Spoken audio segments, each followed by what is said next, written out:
राधे राधे। आप सभी का हमारी YouTube चैनल कथा सुर में स्वागत है। इसके पूर्व के अध्याय में हमने सुना कि ब्रह्मा जी की उत्पत्ति किस प्रकार हुई, कि ब्रह्मा जी भगवान के नाभि कमल में से उत्पन्न हुए और जब ब्रह्मा जी ने देखा कि वे कमल की कर्णिका पर बैठे हुए हैं और उस कर्णिका पर बैठे बैठे उन्होंने चारों ओर अपना सिर घुमाकर देखना चाहा कि मैं कौन हूँ, मेरी उत्पत्ति कैसे हुई, और इधर उधर चारों ओर जल का प्रवाह ही उन्हें दिखाई पड़ा। तब ये सोचकर कि ये कमल किस आधार पर यहाँ पर पानी के ऊपर तैर रहा है, इसका कोई आधार तो होना ही चाहिए। तो वह उसकी नाल में जो छिद्र होता है उसके अंदर प्रवेश कर गए और वही जल में भी प्रवेश कर गए। उस कमल के आधार को खोजते खोजते वह उस कमल के नाभि देश के समीप पहुंच गए। आज हम श्रीमद् भागवत के तृतीय स्कंद के 9वें अध्याय के बारे में सुनेंगे, जो ब्रह्मा जी ने भगवान श्री हरि की किस प्रकार स्तुति की इस विषय में है। श्री ब्रह्मा जी कहते हैं कि प्रभु, आज बहुत समय के बाद मैं आपको जान सका हूँ। कैसे दुर्भाग्य की बात है कि देहधारी जीव आपके स्वरूप को नहीं जान पाता। भगवान, आपके सिवा और कोई वस्तु नहीं है। जो वस्तु प्रतीत होती है वे भी स्वरूपतः सत्य नहीं है, क्योंकि माया के गुणों के क्षुभित होने के कारण केवल आप ही अनेकों रूप में प्रतीत होते हैं। हे देव, आपकी चित्त शक्ति के प्रकाशित रहने के कारण अज्ञान आपसे सदा ही दूर रहता है। आपका वह रूप जिसके नाभि कमल से मैं प्रकट हुआ हूँ, सैकड़ों अवतारों का मूल कारण है। इसे आपने सत्पुरुषों पर कृपा करने के लिए ही पहले पहले प्रकट किया है। हे परमात्मन, आपका जो आनंद मात्र भेद रहित अखंड तेजोमय स्वरूप है उसे मैं इससे भिन्न नहीं समझता। इसलिए मैंने इस विश्व की रचना करने वाले होने पर भी विश्वातीत आपके इस अद्वितीय रूप की ही शरण ली है। यही संपूर्ण भूत और इंद्रियों का भी अधिष्ठान है। हे विश्व कल्याणमय, मैं आपका उपासक हूँ। आपने मेरे हित के लिए ही मुझे ध्यान में अपना रूप दिखलाया है। जो पापात्मा विषयासक्त जीव है वे ही इसका अनादर करते हैं। मैं तो आपको इसी रूप में बार बार नमस्कार करता हूँ। जब तक पुरुष आपके अभयप्रद चरणारविंदों का आश्रय नहीं लेता तभी तक उसे धन और घर एवं बंधुजनों के कारण प्राप्त होने वाले भय, शोक, लालसा, दीनता और अत्यंत लोभ आदि सताते रहते हैं, और तभी तक उसे मेरेपन का उसे दुराग्रह रहता है, जो दुख का एकमात्र कारण है। और जो लोग सब प्रकार के अमंगलों का नाश करने वाले आपके नाम जप एवं कीर्तनों से दूर रहकर उसमें से अपनी इंद्रियों को हटाकर लेस मात्र विषय सुख के लिए ही अपने तन मन एवं हरेक प्रकार से लालायित रहते हैं, वे तो निरंतर दुष्कर्म में ही लगे रहते हैं। उन विचारों की बुद्धि तो देव ने हर ली है। अच्युत रुक्रम, इस प्रजा को भूख, प्यास, वात, पित्त, कफ, सर्दी, गर्मी, हवा और वर्षा से परस्पर एक दूसरे से तथा कामाग्नि और दुस्सह क्रोध से बार बार कष्ट उठाते देखकर मेरा मन बड़ा खिन्न हो रहा है। हे स्वामिन, जब तक मनुष्य इंद्रिय और विषय रूपी माया के प्रभाव से आपके इस रूप को अपने से भिन्न देखता है तब तक उसके लिए इस संसार चक्र की निवृत्ति संभव नहीं है। यद्यपि यह मिथ्या है तथापि कर्मफल भोग का क्षेत्र है और उसी के कारण उसे नाना प्रकार के दुखों में डालता रहता है। हे देव, औरों की बात ही क्या, जो साक्षात मुनि हैं उनकी मैं बात करूं तो वे भी यदि आपके कथा प्रसंग से विमुख रहते हैं तो उन्हें इस संसार में फंसना पड़ता है। वे दिन में अनेक प्रकार के व्यापारों के कारण विक्षिप्त चित्त रहते हैं। रात्रि में निद्रा में अचेत पड़े रहते हैं। उस समय भी तरह तरह के मनोरथों के कारण क्षण क्षण में उनकी नींद टूटती रहती है तथा देववश उनकी अर्थ सिद्धि के सब उद्योग भी विफल होते रहते हैं।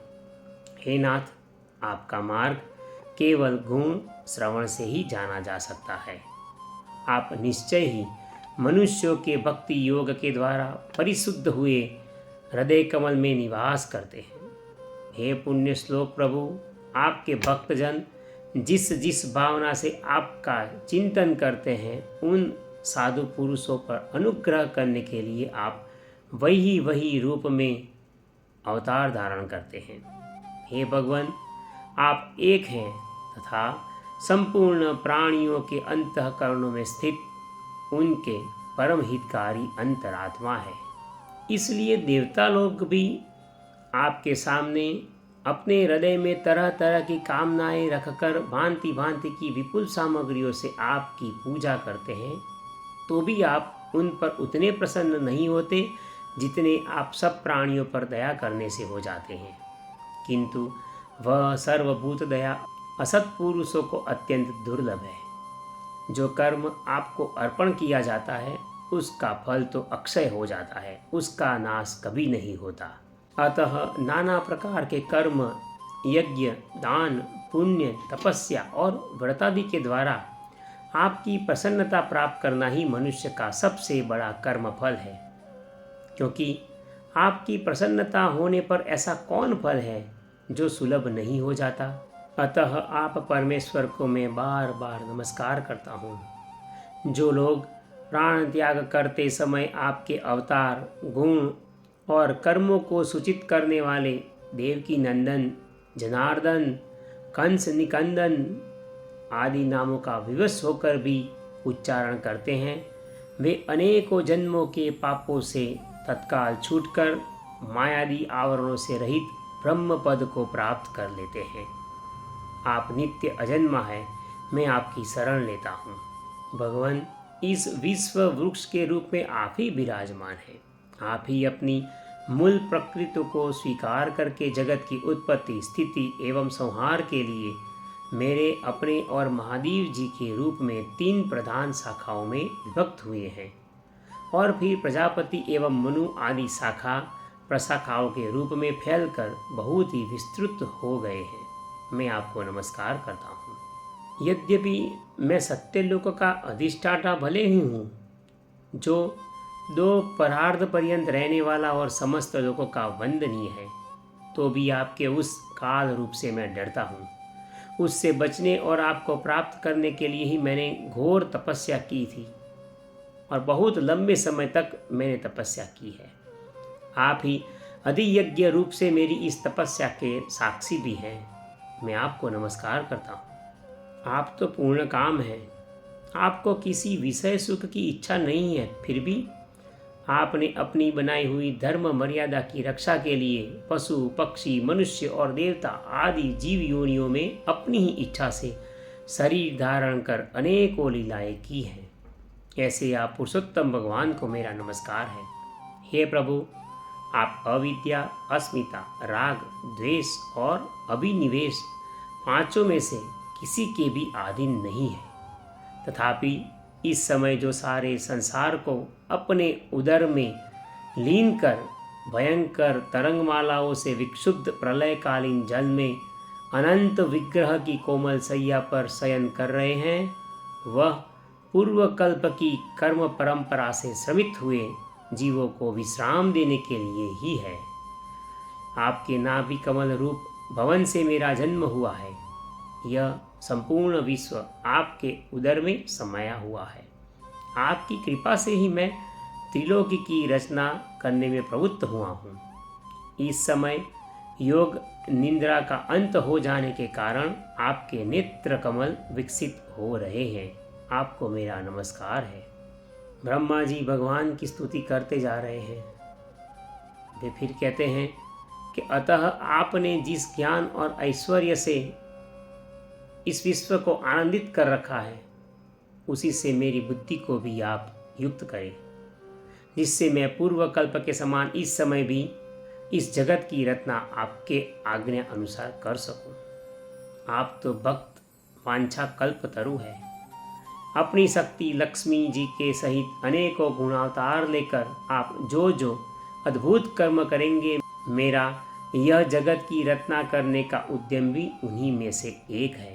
अतः इसे रचते समय आप मेरे चित्त को प्रेरित करें, मुझे शक्ति प्रदान करें, जिससे मैं सृष्टि रत्ना विषयक अभिमान स्वरूप मल से दूर रह सकूं। ब्रह्मा जी भाव विभोर हो जाते हैं और दो हाथ जोड़कर भगवान को नमस्कार करते कहते हैं कि हे प्रभु, आप परम प्रेममयी मुस्कान के सहित अपने नेत्र कमल खोलिए और शेष सैया से उठकर विश्व के उद्भव के लिए अपनी सुमधुर वाणी से मेरा विषाद दूर कीजिए। अब श्री मैत्रेय जी कहते हैं कि विदुर जी, इस प्रकार जप तप विद्या और समाधि के द्वारा अपने उत्पत्ति स्थान श्री भगवान को देखकर तथा अपने मन और वाणी की शक्ति के अनुसार ब्रह्मा जी ने श्री भगवान की स्तुति की और इतना कहकर वे थके से होकर मौन हो गए।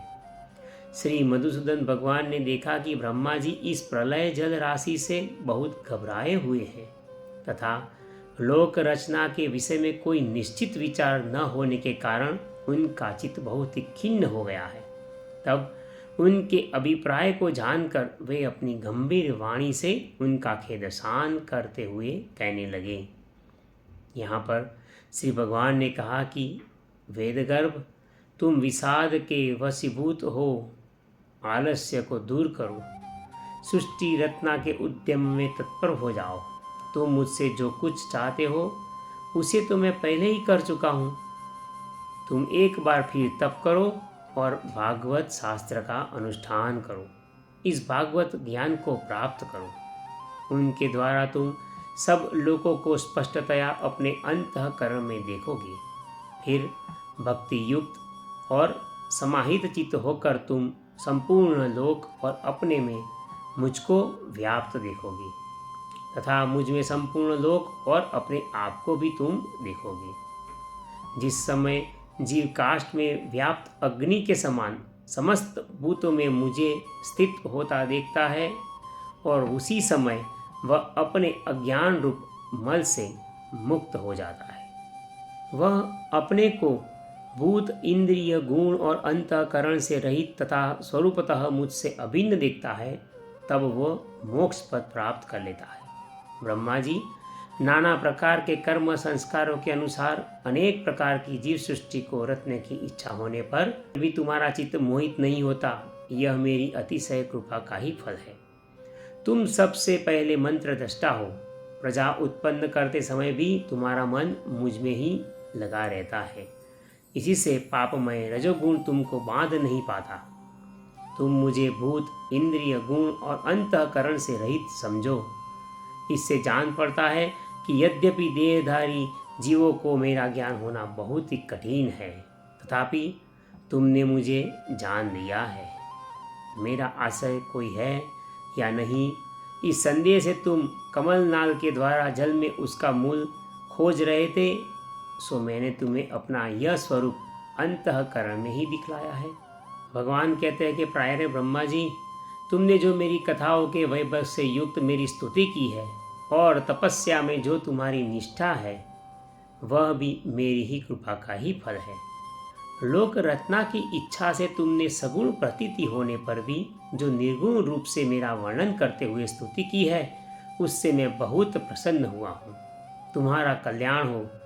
मैं समस्त कामनाओं और मनोरथों को पूर्ण करने में समर्थ हूँ, और जो पुरुष नित्य प्रति इस स्तोत्र द्वारा स्तुति करने के बाद मेरा भजन करेगा, उस पर मैं शीघ्र ही प्रसन्न हो जाऊंगा। तत्ववेत्ताओं का मत है कि पूर्त, तप, यज्ञ, दान, योग और समाधि आदि साधनों से प्राप्त होने वाला जो परम कल्याणमय फल है, वह मेरी प्रसन्नता ही है। विधाता, मैं आत्माओं का भी आत्मा और स्त्री पुत्रादि प्रियों का भी मैं प्रिय हूँ। देहादि भी मेरे ही लिए प्रिय है, अतः मुझसे ही सदैव प्रेम करना चाहिए। हे ब्रह्मा जी, त्रिलोकी को तथा जो प्रजा इस समय मुझ में लीन है उसे तुम पूर्व कल्प के समान मुझसे उत्पन्न हुए अपने सर्ववेदमय स्वरूप से स्वयं ही रचो। श्री मैत्रेय जी कहते हैं कि प्रकृति और पुरुष के स्वामी कमलनाव श्री भगवान सृष्टिकर्ता ब्रह्मा जी को इस प्रकार जगत की अभिव्यक्ति करवाकर अपने उस नारायण रूप से अदृश्य हो गए। यहाँ पर श्रीमद् भागवत के तृतीय स्कंद का 9वां अध्याय विराम लेता है। इसके अगले वीडियो में हम सुनेंगे कि किस प्रकार सृष्टि की रचना हुई और कितने प्रकार की सृष्टि है। 10 प्रकार की सृष्टि का वर्णन हम इस वीडियो में सुनेंगे। आप सभी से नम्र निवेदन है कि कृपया आप हमारे वीडियो को लाइक कीजिए और हमारी YouTube चैनल कथासुर को सब्सक्राइब कीजिए। राधे राधे।